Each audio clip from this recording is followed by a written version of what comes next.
जिया के लिए पूरी तरह शरणागत हो गए थे और जिया माँ ने उन्हें आध्यात्मिक दौलत से भी खूब दी। ऐसे लोगों की पहचान होती है कि वो एकदम शांत रहते हैं और उनको क्रोध और लोभ आता भी है तो एक क्षण मात्र में ही उतर जाता है। वो एक ऐसी प्रसन्नता में रहते हैं जिसको आंतरिक प्रसन्नता कहा गया है। गुरु महाराज ने भी कहा है ये आंतरिक प्रसन्नता अध्यात्म का बहुत बड़ा गुण है। आंतरिक प्रसन्नता क्या होती है कि ज्यादातर जो साधक हैं, जो जीव हैं, वो इस संसार में और अपनी इंद्रियों के खुश करने में ही पूरा जीवन लगा देते हैं। उनको जो हमारे अंदर इंद्रियां हैं, मन, चित्त, मन, बुद्धि और अहंकार, उसके विषय में ना कोई जानकारी होती है, ना वो उसके विषय में कुछ सोचते हैं। वो लोग इस संसार में ही अपने सुख को ढूंढते हैं जो उन्हें मिल नहीं पाता है और वो जरा सा भी दुख आने पर दुखी हो जाते हैं। पर जो लोग आंतरिक प्रसन्नता की अवस्था में पहुंच जाते हैं, उन्हें इस बाहरी परिवर्तन से कुछ फर्क नहीं पड़ता है। वो अंदर से ईश्वर की याद में रहते हैं और एकदम शांत और शांति और आनंद में रहते हैं। ताऊ जी ने, हमारे परम पूज्य बड़े भैया ने कहा है, अगर बाहर के परिवर्तन से हमारे अंदर क्षोभ पैदा होता है तो इसका मतलब अध्यात्म में अभी तक हमने कुछ प्राप्त नहीं किया है।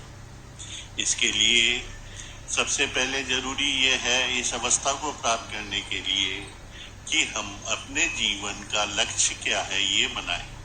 अगर हम ईश्वर प्राप्ति के लक्ष्य में चलना चाहते हैं और शांति से अपने जीवन व्यतीत करना चाहते हैं तो ईश्वर ही हमें ऐसे किसी समर्थ गुरु से मिला देता है जो इस संसार में भी रहते हैं और ईश्वर से भी मिले रहते हैं। हमको जब ऐसा सत्संग मिल जाता है तो उसमें अधिकांश लोग संसारिक इच्छाओं की पूर्ति के लिए ही सत्संग में आते हैं। वो लोग सत्संग में ध्यान करने के लिए बैठते तो हैं, परंतु वास्तविक ध्यान नहीं करते। उनका जो मस्तिष्क है, जो उनका इस संसार की ओर ही भागता रहता है। पर कुछ लोग ऐसे होते हैं जो अपने जिंदगी का लक्ष्य यही बना लेते हैं कि हमें जीवन के श्रेष्ठ को प्राप्त करना है। वो सत्संग में भी आते हैं, उनको संसारिक अड़चने भी आती हैं, सब कुछ आता है, पर वो इस रास्ते से मुख नहीं मोड़ते हैं। ऐसे ही लोग आगे चल के जीवन के लक्ष्य को प्राप्त करते हैं और इसके लिए घर बार त्यागने की जरूरत नहीं है, क्योंकि लोगों के मन में ये है कि हम घर छोड़कर ही इस चीज को प्राप्त कर सकते हैं।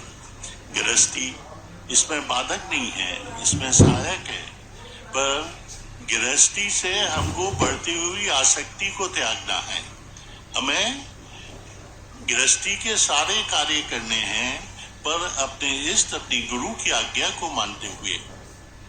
इसके लिए तभी हमारे जो संस्कार हैं वो नहीं बनेंगे।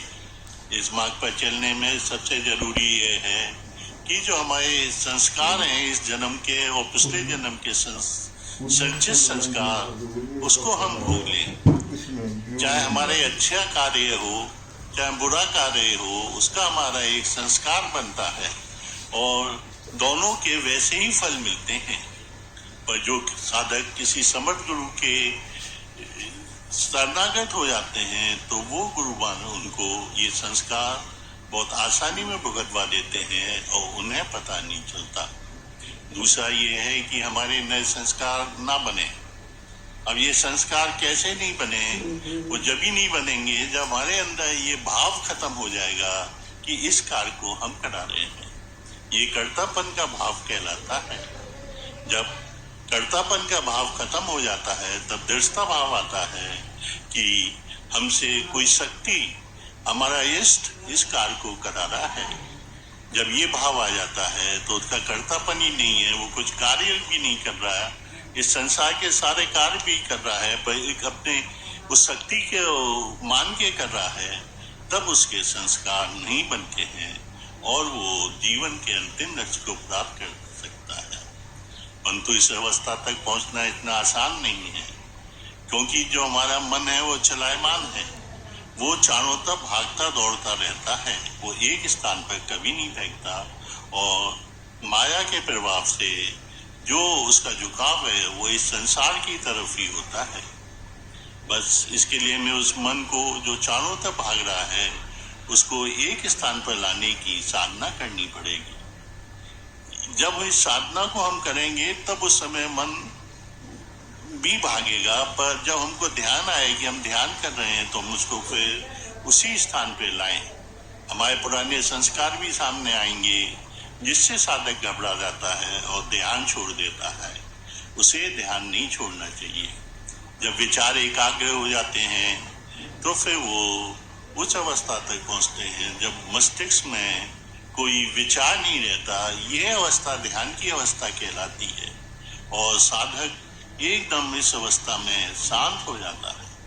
उसको बस सुख का भी अनुभव होता है, पर ये काम हम अपने आप भी कर सकते हैं, पर इसके आगे की अवस्थाएं बिना किसी समर्थ गुरु के शरण में जाने के अलावा नहीं आती है। इससे इसके आगे समर्थ गुरु की शक्ति काम करती है। वो हमें हमारी ज्ञान चक्षु या जिसको विवेक शक्ति भी कहते हैं वो जागृत हो जाती है। उससे हम ईश्वर का वास्तविक स्वरूप समझ में आता है। ईश्वर सर्वशक्तिमान है, पूरे ब्रह्मांड को चला रहा है, उसका वास्तविक